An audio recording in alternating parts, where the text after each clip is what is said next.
Le défi de l'intelligence artificielle à l'école est moins technologique que citoyen. Il touche à la volonté de transmettre, la manière de le faire, la conception même de l'élève dans l'environnement pédagogique global. En bref, l'avenir de la société dans laquelle nous inscrivons les enfants. Ceux-ci sont naturellement en première ligne. Car ce n'est pas un nouveau gadget pédagogique qui est en jeu, c'est l'idée même de formation de l'esprit critique dans un monde où les machines immensément puissantes sont capables de tromper. Tel est l'enjeu développé ici. L'intelligence artificielle et l'école, promesse d'égalité ou fracture aggravée. Il faut reconnaître à l'intelligence artificielle des vertus pédagogiques très innovantes. Elle sait adapter son discours, répéter inlassablement, détecter des erreurs, individualiser l'aide. Pour certains élèves, notamment ceux en difficulté, elle peut être un allié précieux, presque un assistant personnel silencieux. L'enseignant, en revanche, ne pouvant pas toujours tout voir, tout corriger, tout expliquer de manière individualisée. L'ensemble de ces vertus n'ont de sens qu'à une condition: un accès général indiscriminé. Ce n'est pas le cas aujourd'hui. Derrière l'outil se cache une redoutable machine à reproduire les inégalités. Matériel, connexion, familiarité numérique, encadrement familial, niveau intellectuel, celui de la connaissance. L'intelligence artificielle risque donc d'ouvrir un nouveau fossé entre les uns et les autres. L'illusion d'une école plus juste pourrait ainsi masquer la réalité d'un écart accru. Une école de la pensée ou de la réponse instantanée est-elle? Le deuxième danger est plus insidieux, voire pervers. C'est celui de la délégation de la pensée. Pourquoi rédiger une dissertation si un outil peut me le générer en 1 minute? Pourquoi me fatiguer à chercher si une intelligence artificielle résume tout? De l'apprentissage, ce n'est pas seulement d'obtenir une réponse, c'est le chemin pour y arriver, les erreurs, la reformulation, la lente construction du jugement. La tentation de l'assistanat dans sa fonction intégrale est grande. Elle ne touche pas que les élèves, enfants et adolescents.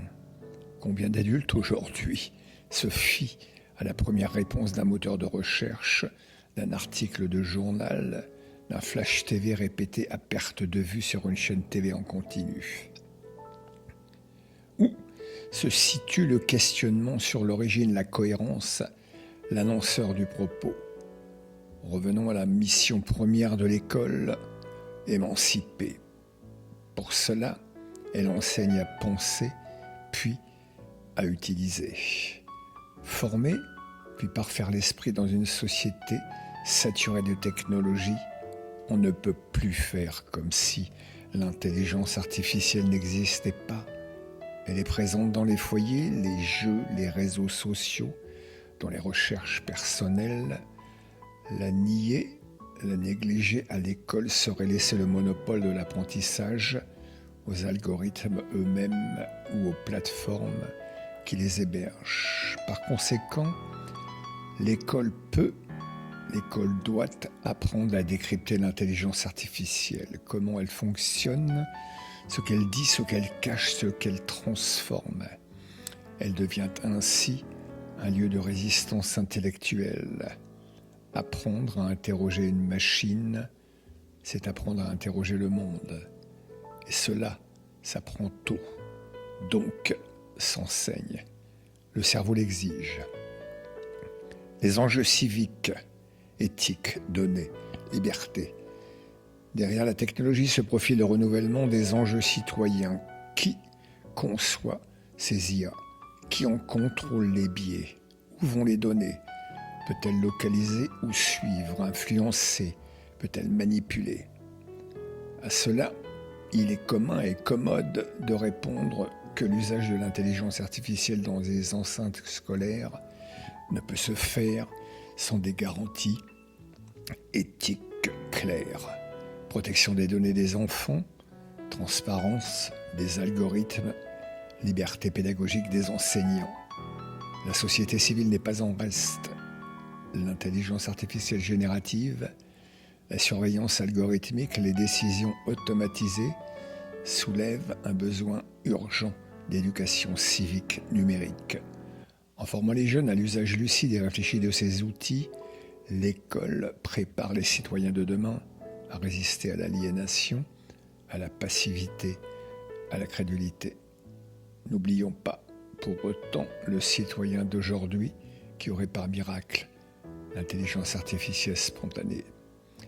L'IA enfin est le regard humain. Il est définitivement admis, y compris par les prophètes de l'IA, ce qu'elle ne fera jamais. Écouter avec empathie, encourager avec tendresse, comprendre avec nuance. Tout ceci est simulation, mauvaise copie. L'acte d'enseigner est un acte humain, incarné, où le regard, la voix, la présence comptent, plus que l'efficacité de la réponse. L'école reste le sanctuaire de la relation. La boucle se boucle donc à cet instant précis. L'école est définitivement et pour toujours un choix de société.